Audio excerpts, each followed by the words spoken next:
Hi guys, and welcome back to another video. And in today's video it is all about the return of serve, and in particular how you can nullify someone's fast first serve. Now the serve and return are sometimes a little bit overlooked. They are definitely the two most important shots in tennis, and they can massively sway the way that a point will go, and in particular how a match will flow. A natural trend that might happen when you are playing against a big first serve is that you may miss a few returns, struggle to get the ball back, but in particular struggle to get back deep to cause them problems. Instead, the ball might land short a lot, allowing them to attack and always be on the front foot within their points. Well, hopefully a few of the tips I give to you today will be able to get your returns deeper, nullify and neutralize the point, and get you into more rallies when you are returning. Now, before we look at anything technical, it's really important to understand what our intention is with a return, and what makes a good first serve return as opposed to a bad one. Now, certain areas of the court that you'd like to aim for is definitely deep. That is going to prevent them attacking off the next ball. In particular, you might find if you can get it towards the corners, that will get them running on the first ball and therefore stretch them, and might potentially give you a chance to work your way into the point and be aggressive. But a good place to aim, and a lot of professionals will aim down the middle deep, and this is because it takes away the angle from the opponent. It might push them back by landing the ball close to where they have just landed on their serve, but also is a big space to aim for. Therefore you're not going to make too many errors, which can be quite common when you are returning a first serve. Now, the first thing to consider when returning is your court positioning. And of course this is relatively dependent on who you are playing and how big they serve. A general rule of thumb is you want to try and get your outside foot in line with the inside tram line. This enables you to close off the wide angle and also the serve down the tee. It puts you bang in the center of that kind of triangle of where they might serve. You also want to position yourself just maybe in the green outside of the baseline, and then you want to work your way forwards. Now, if you are playing against someone with a really fast serve, you might position yourself further back. This will enable you to have a little bit more time to read where the ball's going to go, and it will also allow you to have a bit of a fuller swing at the ball. The downside of this is you open up the angles. There's more space to hit around you, so if there is someone who has a very good slice wide serve, then that might catch you out. Now, the other option is to stand a little bit closer. Now, you can still do this against someone who has a fast serve, because you could take the ball early. I would usually start about a meter away from the baseline and then look to step up and find myself on the baseline, or maybe even in front of the baseline, and take the ball early. What this allows is it allows me to have a good court position straight away.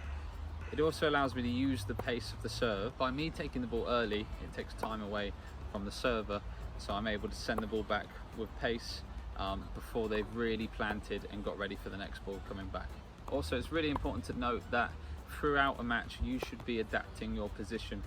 For example, if I start close to the baseline and I'm struggling to time the returns and I'm missing them, it's really important that I stand back maybe on the next couple of points just to get my timing back. In another scenario, if someone is serving out wide all the time, then you could stand a little bit wider just to cut off that angle. So it's really important that you are constantly adapting your position. It's something that I see players not do enough of, and go down a spiral of missing lots of returns as a result. Now, if you've taken my advice and you are looking to take the return early and you are having a higher court position on your contact point, then something you need to consider is what grip you have when you are in your ready position. Now, this is really important because we do not have much time to adapt our grip. It's key that we have a quick and efficient way to change whether it's a forehand or a backhand, particularly if the serve is not so readable. So what I recommend, and what most pros will do, if you are a two-handed backhand, you would have your right hand in your forehand grip, because most of the time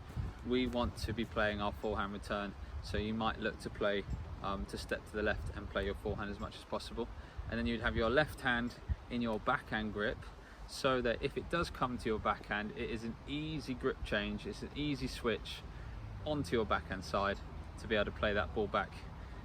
Whereas if it comes to your forehand, you just have to let go of your left hand and then play it with a forehand back. Okay. If you are one-handed backhand, then you might have your left hand on the throat. That is the only difference, but you'd still keep your right hand in your forehand grip, and then if it goes to your backhand, you would use the left hand to change the grip. Notice how my grip has now changed and my knuckles are now on top, and then I can play my backhand return. Now, another thing to consider when taking a early return is that you need a compact swing. As we are stepping towards a fast oncoming ball, we do not have time to take the racket too far back. So in this case, I want you to think of it more as a follow through, almost a bit like a volley, how you might not take your racket too far back behind your shoulder, and it's more of a follow through feeling. I want you to think about this on your return as well.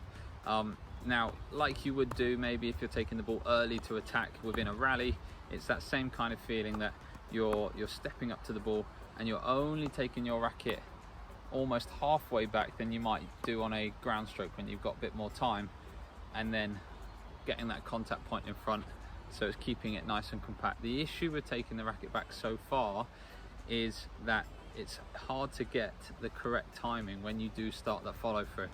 So it's really important, if you want to take the ball early and time your returns, then you've got to go with a more compact swing and just really focus on that contact point and the follow through. Just on that, you make sure that your contact point is in front of your body. As we're wanting to lean into the ball, we do not want to be pushed back.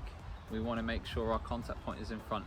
That way we've got all of our weight going into the ball, and we're going to win that collision with the ball. What you see a lot of people do when they try and take the ball early is, because of the big swing, they then come up to the ball and they're late, and that pushes them back, and that means the ball is winning the collision. What I'd like you to do instead is I'd like you to make your swing a lot more compact, get that contact point in front, and now you can see my body weight is going forwards, and therefore I'm able to get a better contact, a cleaner contact on the ball. So there you have it, guys. There is a few tips for your returns, and in particular to try and take that first return on and be more aggressive to nullify the rally, or set yourself up with a good chance of being on top after the first couple of balls. I really encourage you to go and try it. The next time you're practicing, next time you're playing a practice match, just try stepping up the court a little bit more and taking on your returns. Now, that doesn't mean you have to add pace. It's about using the pace of the opponent, but just taking it early and redirecting it to cause them and put them under more pressure. Be sure to check out my other videos. I've recently made some videos on the shoulder high forehand and how I feel that's key in unlocking a new level in your game, but also how to deal with the high backhand, which a lot of club level players and even advanced level players struggle with. Please like, subscribe, and I'll see you in the next video. Cheers.